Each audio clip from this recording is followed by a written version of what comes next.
Welcome back to the Birdhouse Dynasty Show, August 7th, 2025. And we are talking redraft ADPs. Now, some of you might ask, Birdman, it's middle of August and it's redraft season. Why are we talking redraft ADPs on a Dynasty Show? Well, today I'm going to break down some of the inconsistencies from varying sites on their ADPs in redraft, and also how redraft ADPs play a significant role in dynasty and dynasty rankings as far as where you can pick up some buys and maybe some sells or fades right now in the dynasty market based off of redraft rankings. And so, first of all, when I want to address the redraft rankings and how they correlate to our dynasty portfolios or dynasty teams, so let's take somebody like Derrick Henry or Christian McCaffrey, right? Both point scoring veterans. Henry's been a little more consistent because of injury issues or lack thereof for Henry versus Christian McCaffrey. Both of them roughly go around the same range in redraft right now. And actually, both of them go roughly around the same range in a dynasty startup right now. Both of them are going late first, early second in redraft, and they both go around the fifth or sixth round in a dynasty startup. So just right off the rip, like if you are trying to build a win now team right off the bat in your startup, they're both values, okay? Let's just keep it real. Both of them are going to likely, barring injury, finish top 10, even top 5 in stats this year in the 2025 season. So they both possess significant value for you going into this year. Now in redraft, depending on the site, you could get some value, especially on Derrick Henry right now, because depending on the site, and I'm going to bring up the varying sites, whether it's CBS, ESPN, or Yahoo, as well as Sleeper, for redraft, their rankings where they're going. Some of them, like Derrick Henry, have him going in the second round around picks 13, 14, 15, whereas some sites have him going around pick 7 or 8 in a redraft format. So we're going to bring up Draft Sharks. Draft Sharks has a free ADP tool for you to use, and so I'm going to share that screen right now for you, and you can see that here we've got ESPN up to start with, and ESPN on their site, they have Derrick Henry down at pick 13. Now if you go over to CBS, on the other hand, you have McCaffrey there at 7 and Derrick Henry at 8. So right there you can see Derrick Henry's going on average at pick 8 on CBS, whereas on ESPN he's going on average at pick 13. So to me, and I'm a Derrick Henry supporter. I have him on many of my dynasty rosters that are contending, and so I find this as kind of a value if you're able to get him at picks, 7, 8, 9, 10, and then go ahead and grab a wide receiver maybe on the backside in the second round. Or if you want to go double hero running back, you could even pull off maybe, according to this at least, you could pull off a Derrick Henry, Devon Achane start, which would be awesome. So that's one discrepancy I see up at the top for these guys. So that's one. Now if we go over to Yahoo's ADP, let's bring theirs up for a second here. Yahoo's ADP on Derrick Henry.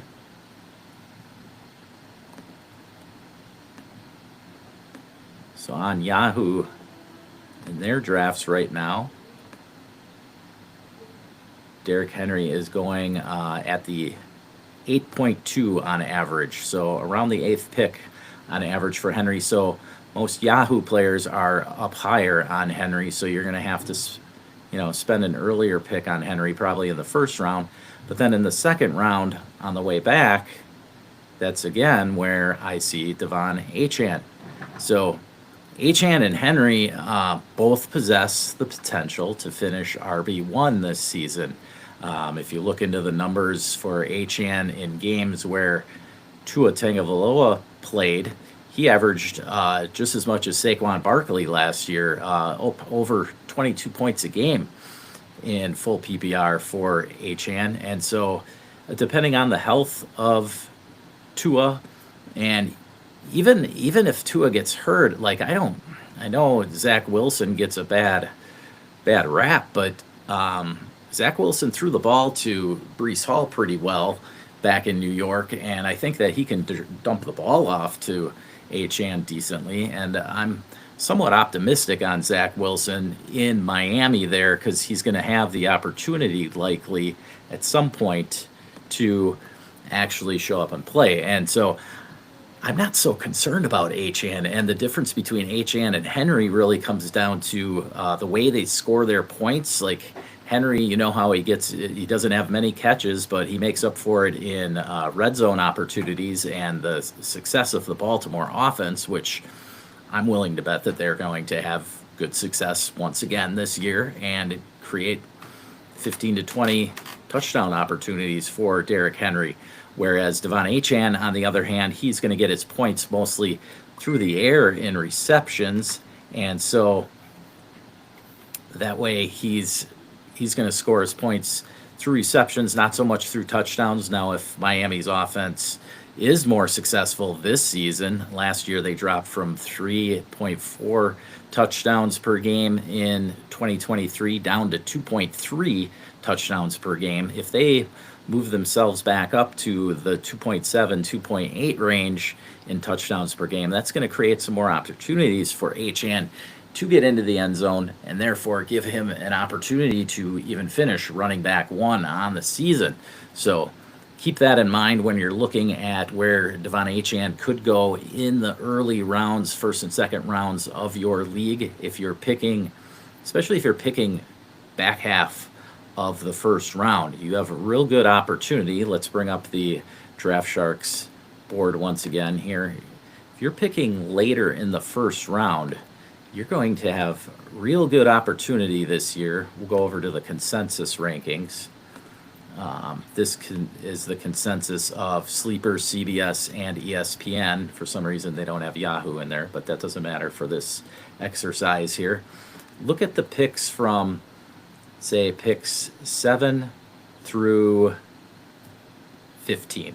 Okay, so mostly picks 9, 10, 11, 12. This is where we're getting at, where you could get any of these top-end guys still that have an opportunity to finish RB1 in McCaffrey, Genty, Derrick Henry, Devon Achane, as well as a top-end wide receiver in Brian Thomas, Nico Collins, Malik Neighbors, Puka, or Amon-Ra, any of which could finish wide receiver 1 on the season. Amon-Ra, maybe people are down on a little because Ben Johnson's leaving, but dude finished wide receiver 2 last year in total points, not necessarily in average per game. There were a couple of wide receivers that jumped him in average per game, but Amon-Ra stayed healthy. The guy plays through injuries, and so he's one that I would still consider definitely a top 5, 6 wide receiver going into this season. Excuse me.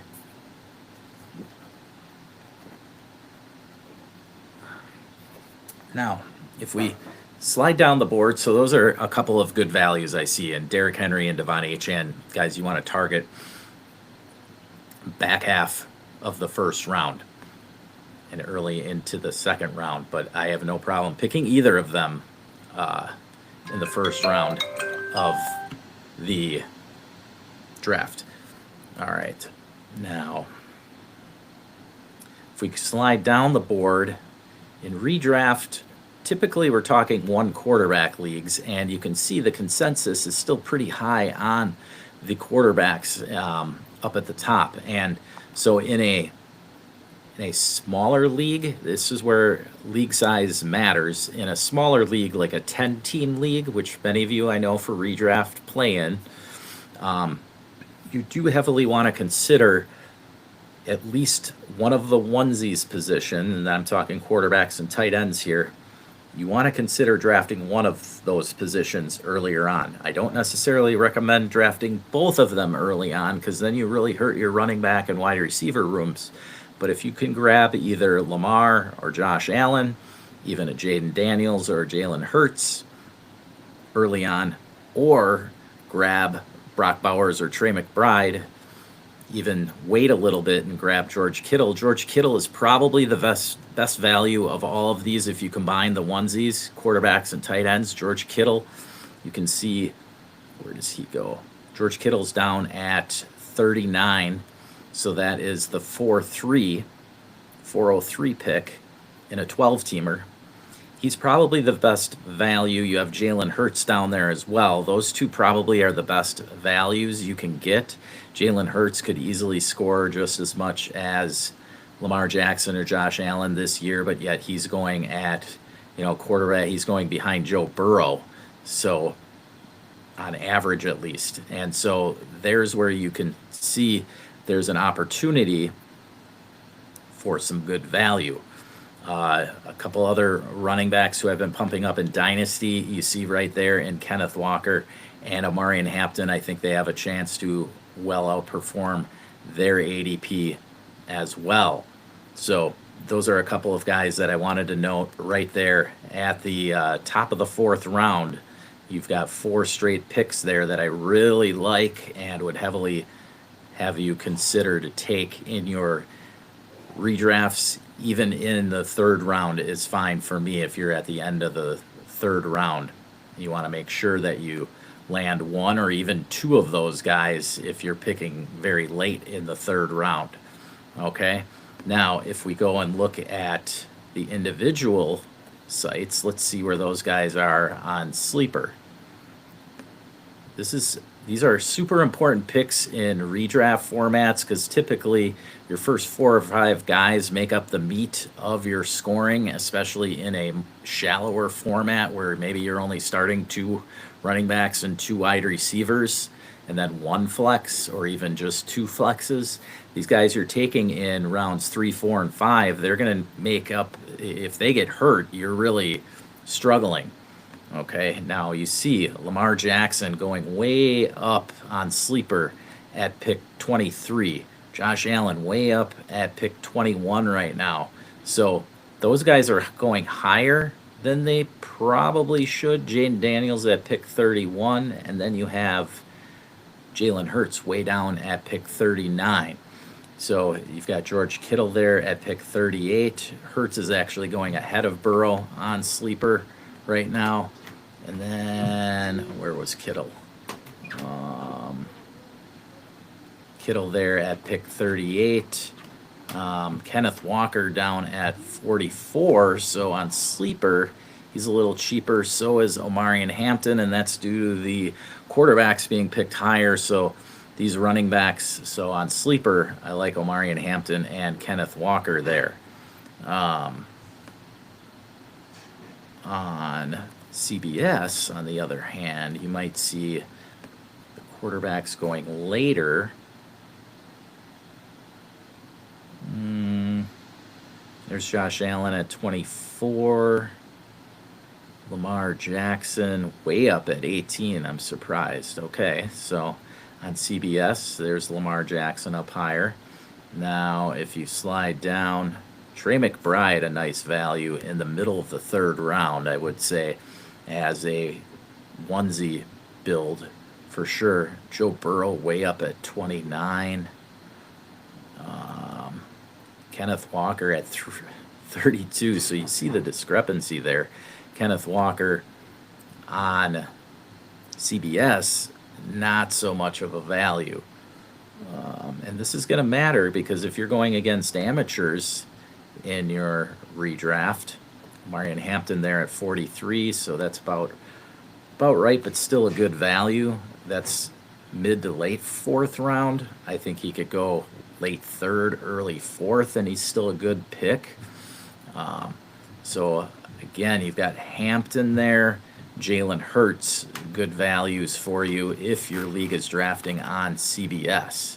Now, if we go over to ESPN, again, what I was bringing up with the amateurs in your league, they're going to really look at they're going to have the draft board and maybe one set of redraft rankings, like somebody's top 100 or top 150, right? And that's what they're going to be going off of. They haven't been doing research since February on combines, on the Senior Bowl, on the NFL draft. They haven't been following things like that.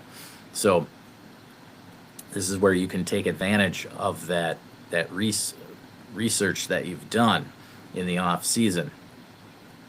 Okay, now if we go back to the ESPN rankings here, let's see who's on ESPN. You've got Lamar Jackson and Josh Allen back to back at 20 and 21.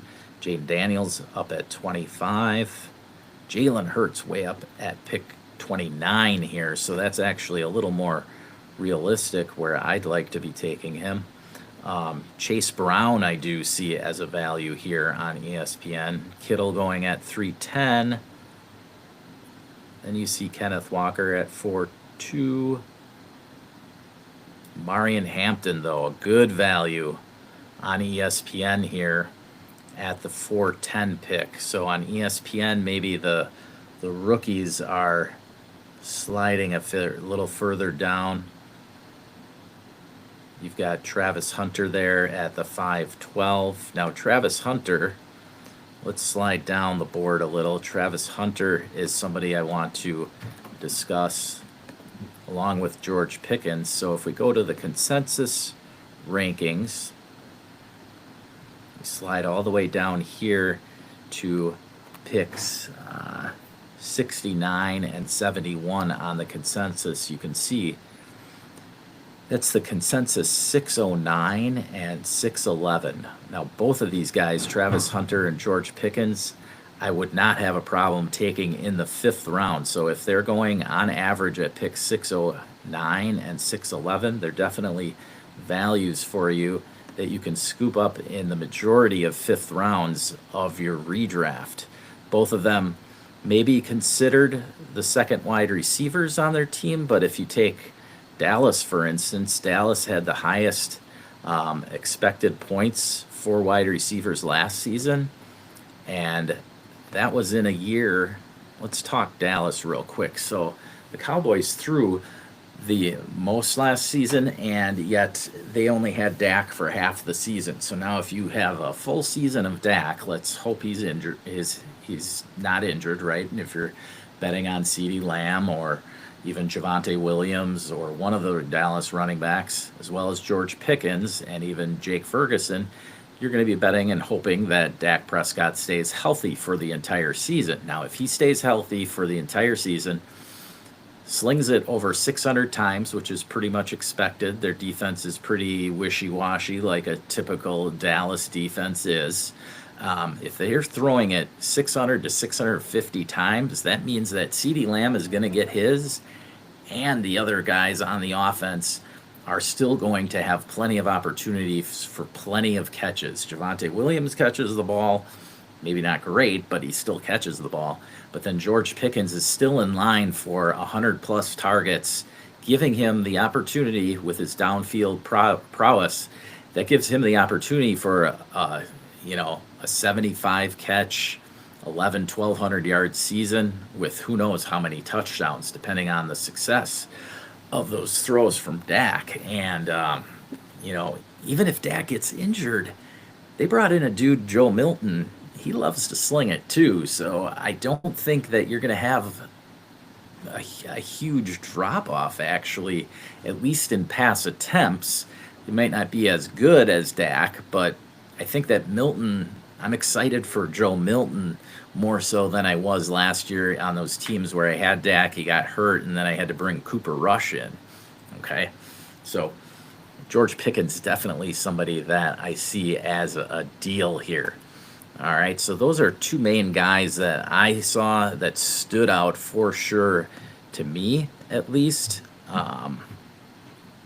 Later on, let me see, that's ESPN. Let me go back to the consensus just so let's slide down to the 80s here. Roma Dunze in the sound.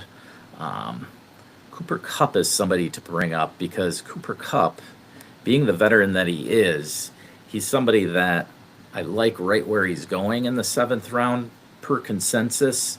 I definitely like him more so than Stephon Diggs, even though you might look at Diggs and see, oh, he's wide receiver 1 on his team. Kupp is wide receiver 2 behind JSN. The reality is, I don't know that Cooper Kupp and JSN are going to be that far off in targets when Cooper Kupp is healthy.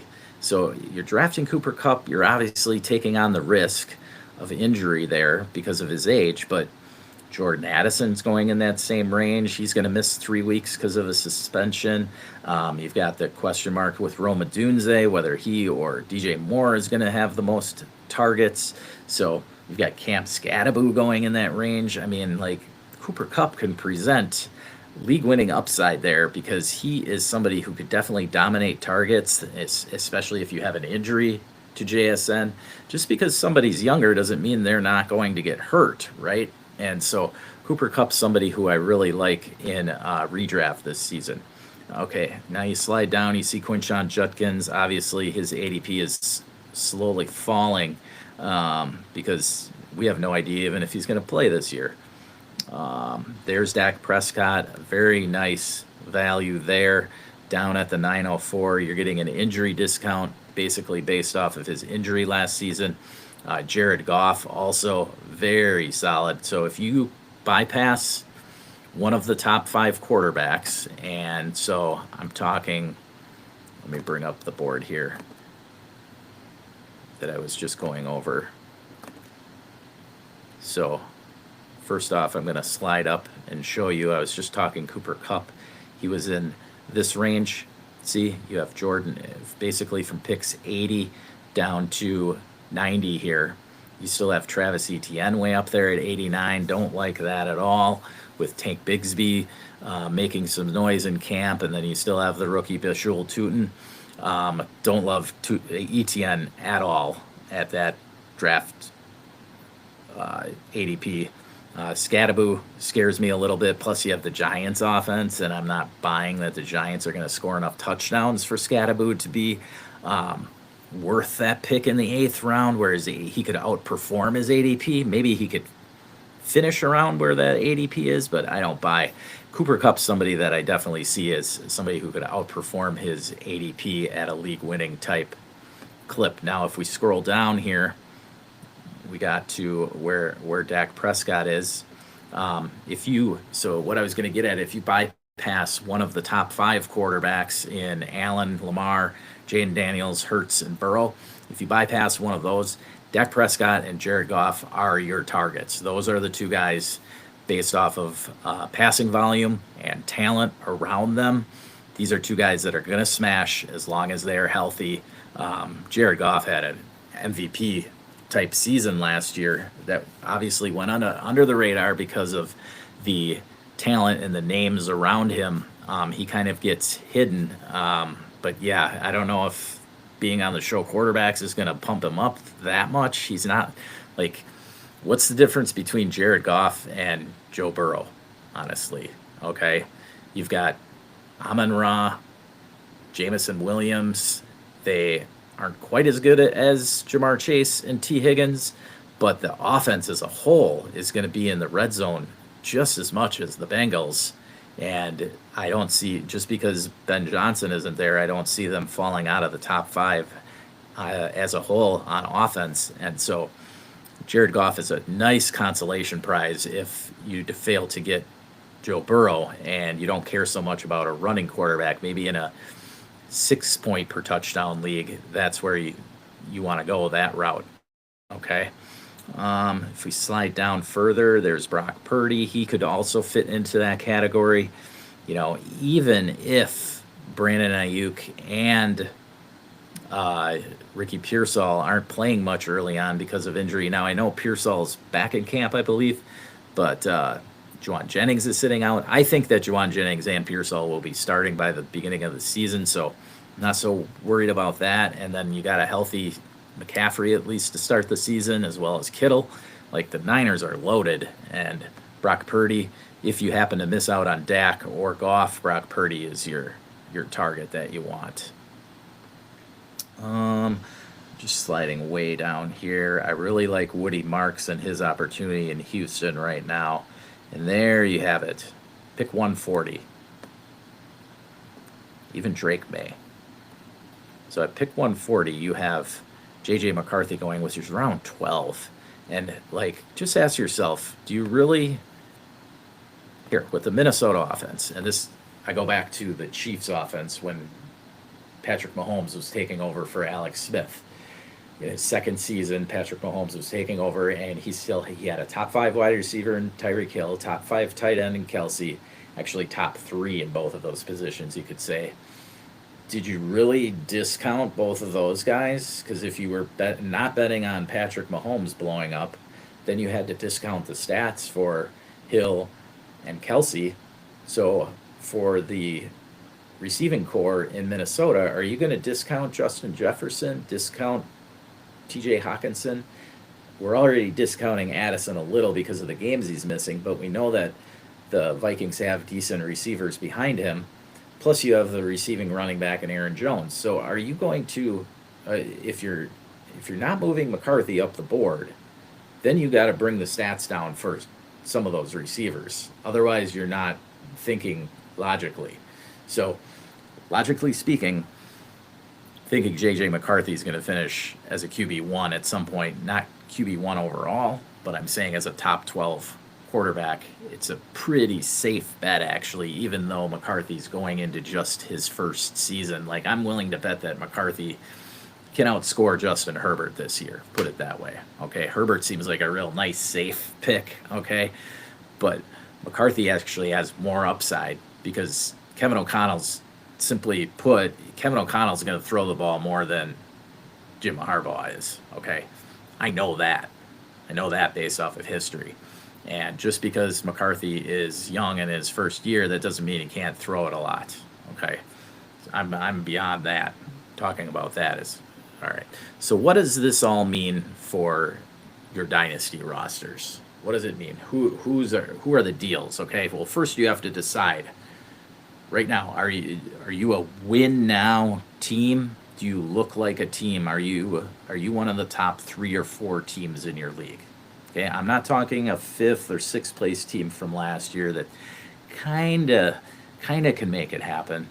Those are the teams that you want to go into this. If you were 5th, 6th, 7th, or 8th in that range, and you're still in that range going into the season, and Dynasty Daddy is a great free resource to check this out. If you're in that range, you're better off on a wait-and-see approach. But if you're one of the top 3 or 4 teams in the league, Cooper Kupp is somebody to go after. Derrick Henry is somebody to go after. Devon Achane is somebody to kick the tires on. But especially guys like Kupp and Henry, who are so old that they're super cheap, okay? Cooper Kupp is cheaper than Devontae Adams, all right? Derrick Henry, generally cheaper than Josh Jacobs, okay? Maybe not in Dynasty because Henry has some slayer, but you get my point, right? Derrick Henry could score just as much as Jahmyr Gibbs or Bijan Robinson this year. You can get him at significantly less of a price right now. Now, it depends who has him in your league. Obviously, generally speaking, whoever has Henry is a contender already, so he might not be the option that is going to go for a reasonable price, but maybe the Henry owner is on a team that already is seeing a descent, and maybe they've fallen into that 5th through 8th range, and they maybe want to do sort of a soft rebuild, and they want to get a first for 26 or 27, even with the hype on the 27 class. Maybe they'll take him for just that single first. And I'm not saying buy Henry just so you get moved up into the top 3 or 4 of your league, but if you're already in the top 3 or 4 of your league and somebody who's in the 5th through 8th range has Henry, maybe that's an opportunity to go after and acquire Derrick Henry. Same with Cooper Kupp. Kupp you can probably buy for a second rounder right now. If Kupp is on a team that's a middling team, maybe they're a little scared. Kupp didn't do much for them last year. He was one of the reasons they didn't succeed last season. Maybe they're done with him. They're out. They'll take that second rounder. That's a good opportunity to buy Cooper Kupp, because Davante Adams, I doubt you can get for a second rounder. Even with the bad news on Matthew Stafford, most people aren't totally freaking out on it. If they owned Davante Adams, they're gonna talk favorably on him. They're gonna be like, "Oh, Matthew Stafford, he'll be fine." They're just managing the injury, and he's gonna be fine. So that's, again, where it depends on the owner in your league. And so that's what you want to break down. Dynasty Daddy does a great job on that. So go check them out. Another free resource. You can check out this Dynasty Draft Sharks site to give you some redraft ADPs for, I play Dynasty mostly, but even I enjoy hopping into a few of the redrafts leagues that I've been in for years. So I still dabble in the redraft market a little, and this is where it becomes helpful for my Dynasty teams. And so that's where I'm at on using redraft ADPs and some of the special buys, maybe sells for you that I see. And so I want to thank you for joining today. Make sure you smash that like and subscribe. Check out our Patreon. We have all our Dynasty rankings up to date. I will throw out some redraft ADPs on there as well for you to check out. We're trying to become a full resource site for you, still focusing on Dynasty, but not forgetting that redraft does play a part in your Dynasty leagues. So this is the time to go and make those moves, get after it, and get yourself prepared for the beginning of the 2025 NFL season. So smash that like and subscribe, and remember, never stop working.